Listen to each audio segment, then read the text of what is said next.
This video is going to be about long range and infinite range electric setups, typically bicycles, but you also see this trend among velomobiles and even some microcars. Before I continue, check out my book below. This is about my project. It is the fastest Brompton out there. It is also electric, but even without the electric, it has more gear inches than pretty much anybody else. It's also the most comfortable, and all of these ideas you can use to start your own project, even if it's not on the Brompton platform. Also subscribe, like, share, whatever. And now back to the video. I have an electric that can do 50 miles on a charge, and if I want to go really far away, or if I want to do a tour, say a weekend tour, I might want to do more than this. So in one day I might want to do a century, a 100-mile range, and then maybe I rent a hotel, I overnight, and then I want to come back. And then the question is, how can I accomplish this? And there are some people who might go faster, especially if you have a velomobile or a recumbent or a very fast electric. You might be able to average 15 miles an hour or even more. So you might want to cover 150 or 200 miles in a single day without being able to recharge at home as you normally do. And so these ideas are for people like that. And I'm going to start with the very basic setup. I'm giving you links below, by the way, to all of the videos, all of the data I'm covering. And here you can see, this is e-bike school. You might have seen this man before.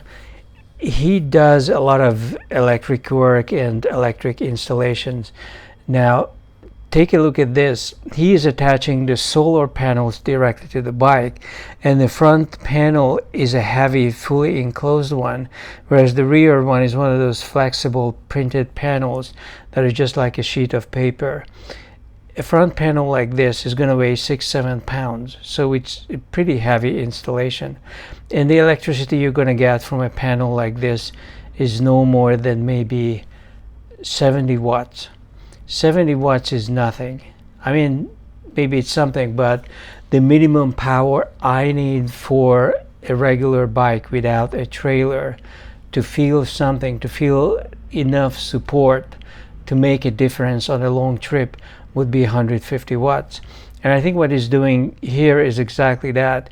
He is installing 70 in the front, 70 in the rear, and the rear is lighter because he has this printed flexible, so-called flexible panel. But on the other hand, you have to stick it to something solid, so it's still going to be heavier. It's still going to weigh several pounds. And so you see him riding around. It's a pretty weird looking setup, and what he does is you need to have a charging controller, which is up here. So you have a bicycle's controller, but now you need a second controller, which is for charging. And then the wire from the charging controller goes into the battery. And it does work, but you have one cloud in the sky, and instead of 150 watts, you're going to get maybe 80. You're going to get half of it if you have any kind of overcast sky, or even just a sky with a sunny sky with a cloud over it. And obviously, if you don't have sunny skies, if this is a seriously overcast day, or if it's after daylight hours, like you're riding in dusk, or as the sun is coming down, you're not going to get much of any energy out of it. Now here is a much more elegant setup. This is a guy who has been working with Grin, the same company that I bought from most of my electric gadgets from. It's a very good company to deal with. I have some links in my shopping page. You can find that below. So what he has is, he has this trailer. Instead of attaching everything to the bike, one of the panels is attached to the bike, but this guy has 4 panels that are at least 70-80 watts. maybe even 100. And he also has a mechanical or electronic remote controller. This is an HP recumbent bike, but he has a way of changing the angle of the rear panels on this trailer. And this is just a single wheel trailer. I don't know if it's custom or not, or just customized, but by changing the angle of it, he can maximize, you can see the angle, he can maximize the amount of solar energy he gets. And this is a very complex and difficult to make setup. It's very tastefully done, it's beautiful, but this is a lot of hours. Nevertheless, if you can manipulate the angle of it, then you would have the ability to collect the maximum amount of energy that you can possibly collect in each situation. And you can see him riding around and constantly changing the angle. But you still have a battery. In fact, he's running 2 fat batteries on this bike, which means he has plenty of power that he charged up at home before starting the trip. So it's not just the solar, but it's also what he can charge up for. So this guy might have had maybe 80 or 100 miles of range just starting out from home. And what he's using the electric setup for is to extend this range. According to his own claims, he's averaging 15 miles an hour, which is a lot. In order to average 15 an hour, you would have to cruise at least 20. And all the people are looking at him. This is funny. It's a nice setup, it's a nice bike, but it's a labor of love. And it may be quite expensive as well, based on the cost of this kind of setup, the trailer, the panels, the controller, everything you need to get. You are probably looking at minimum $1,000 for a setup like this, but you can cover a lot of ground. And one thing that's also interesting is that when you look at a solar installation with a panel on top, it gives you a lot of shadow, which is really welcome on a sunny day. If you ride around in the sun, you can get scorched pretty quickly, and that's less of a danger if you are using the solar panels to give you some shade. Now, one concern is that either you're charging a battery that you set up, or you're charging something that was installed by the company. It's on the bike, and the wires that come out of the battery are solid. They have a solid connection. I have an Anderson, or you have a bullet, some kind of a male-female connector. Those are very solid. But when you put charge into the battery, it's like this. It's a round shape with a few holes in it, and it's very easy to shake it out. So this is your controller. It has just this little plug that goes in, not all the way, it just goes in a little bit. And in many cases, as the bicycle vibrates as you're riding and charging at the same time, it's going to shake the plug out. So after a while of riding, depending upon how rough the surface is or how fast your speed is, this plug is going to fall out. And so for these kinds of installations, it's really better to have not that hole, but something like this. So you have something solid to plug into. This yellow stuff, that's where the electricity comes out, and the black one is where it goes in. Unfortunately, these so-called do-it-yourself batteries, which are really not do-it-yourself because they were made in a Chinese factory, they come with no-name cells, which I don't recommend. Although fires are far less prevalent today than they were a decade ago, I just don't trust a cell that is not coming from Panasonic or Samsung or Bosch or something reliable. So that's the problem with these batteries. But they have a much more secure connection if you want to charge the battery as the bike is moving. There is also another very simple way of doing it, which is to not charge the battery that's supplying energy to the bike, but to buy 2 batteries. Some of these are really cheap. You could buy 2 of these and put up a trailer and charge from the solar the battery that's not being used. And every few hours you just get up and swap the battery. This is not too much work, although it isn't as elegant as charging the battery that's directly attached to the bike and is currently being used.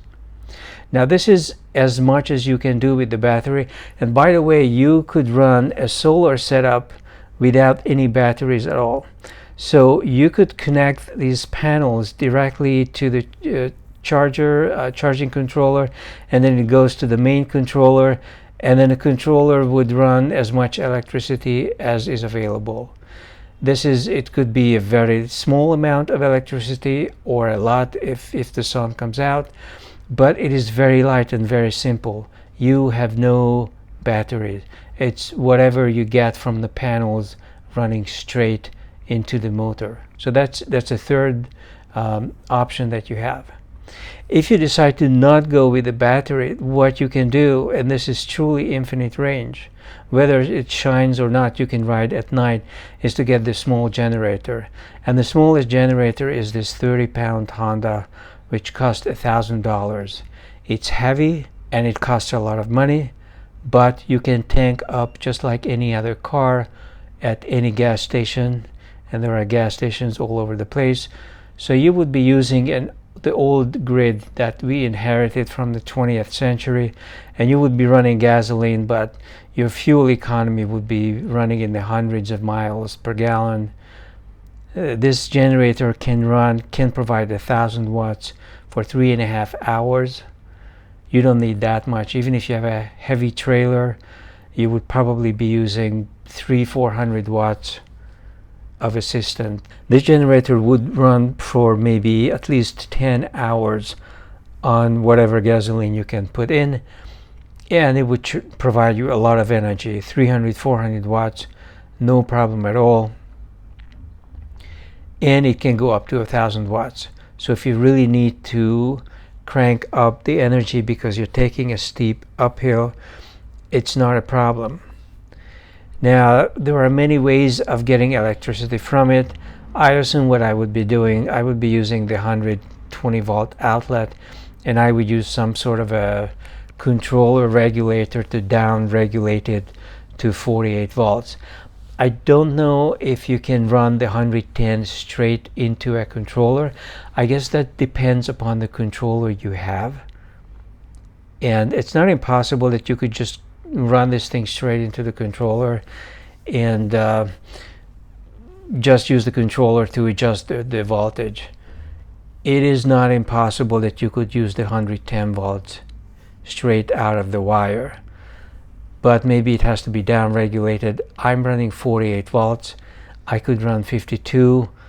There are voltages above 70 also used by electric bikes, so some installation, maybe it is possible that you could use the 110. The thing is, you are going to lose some energy because nobody's going to use 1,000 watts, and when you stop at the red light, this thing is just going to run. So a more efficient way of doing it is put the generator into a trailer, have a second battery that you are charging, and you can buy smaller, cheaper batteries. You are charging here until it charges up, and you swap the batteries. This is also nice because you don't need to do anything really. You already have a charger that came with the batteries. You don't need to have any wiring, any controller, nothing. You have an e-bike in the front, and you have two batteries, one on the bike, one in the trailer. You're charging the one in the trailer and you swap it out. Now, another option, if you don't want to use the solar and you don't want to use the charger, is just to buy extra batteries. Certainly, for the money you are paying for this charger, you could probably buy 2 or even 3 batteries. So you could just have one battery on the bike and it covers 50 miles. You have 2 more batteries in the rear, and that could cover 150 miles on a single charge, so to speak, if you charge up everything at home. So this is an option that could work, but keep in mind that when you arrive at your destination, if this is a hotel and you have to come back, you're gonna be charging all night, because my 50-mile range battery is taking me 4 hours to charge on 110 volts. And so you may need several chargers as well, but it's not impossible to do it. Yet another option, if you don't want the generator, the solar battery, you don't want to have several batteries, if you look around, I'm looking at the New York City area. Here is the map. You type in electric charging, and you'll notice that there are plenty of charging stations. And I have visited several of these in person, and I can tell you that a lot of them offer a half an hour to an hour of free charging to attract customers, because some chargers in busy areas have a lot of customers. Some people don't even pay attention. So I found one here close to the bridge. I don't know if it's one of these, but you could charge for an hour and not pay a penny. So all you need is an adapter, and adapters are available. So not everybody wants to charge at 110 volts, but if you want to charge at 110, they have that kind of an adapter. These cost $100 to $200, even $300, because they are quite complex. But as you can see, you can plug it into the public charger outlet, and these plugs are pretty much standardized at this point. I think Tesla still has its own plug, but most of the typical things like EV Connect or any of the other systems, they have a standard charger. The Tesla supercharger is something different. Here you can get it down to 110 volts. If you have a charger that can take 240, then you could use one of these, in which case you would be charging to full, not in 4 hours, but in only 2. And in my experience, if it takes me 4 hours of charging to go all the way, then it would take me, in an hour and a half, I would be up to 70 or 80% of charging. So I would never wait for 4 hours, and you don't have to, because in a fraction of that time, you're going to charge up to 2/3 to 3/4 of what you can maximally charge. So you don't need to maximally charge the battery. You just need enough to go for another 30-40 miles. There are some American Velomobiles, which are interesting upright trikes, and these are actually on the market. You can buy them now. Unfortunately, because they are sold in lower series, the price is going to be close to around $8,000 to $10,000. But you can see that there is solar charging on top, and what they do is they extend the range. So you would still be charging at home, like you see here, but you can extend the range because there is a solar panel on the top, which is already installed by the company. Unfortunately, these are not very good looking trikes, so I have not been recommending any of them. There have been some European trikes that were better looking, but unfortunately they never took off. Somehow these American companies are still in business, even though the design is not very attractive. Technology is very interesting. The design is kind of underwhelming for me. And you can look at the price. Obviously it is pretty expensive. A lot of this is handmade. There might be a plastic shell that's coming out of a Chinese factory, but a lot of it is hand assembled, and you have to pay for it. And it's a very low series production thing. Some of them might take a second passenger as well, so that's your option. Or if you want more, there are solar cars, and more of these are coming onto the market. This is one Dutch car, the Squad, that is actually an attractive design that I do like.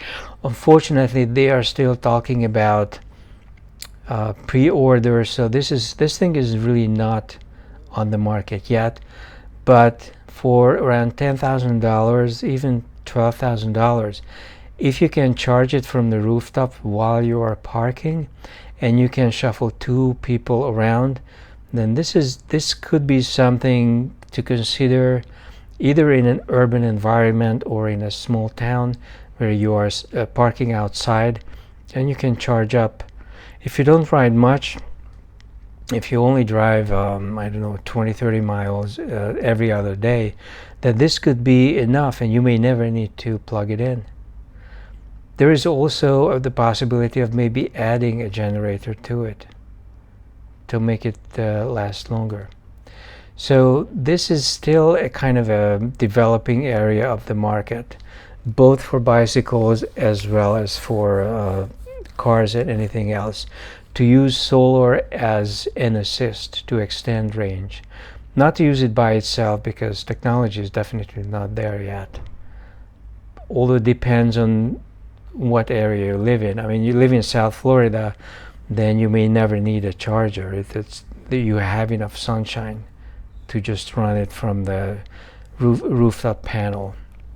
But in any case, this is all I have to say for this market. I do want longer range, but I just haven't made up my mind as to what to get for myself.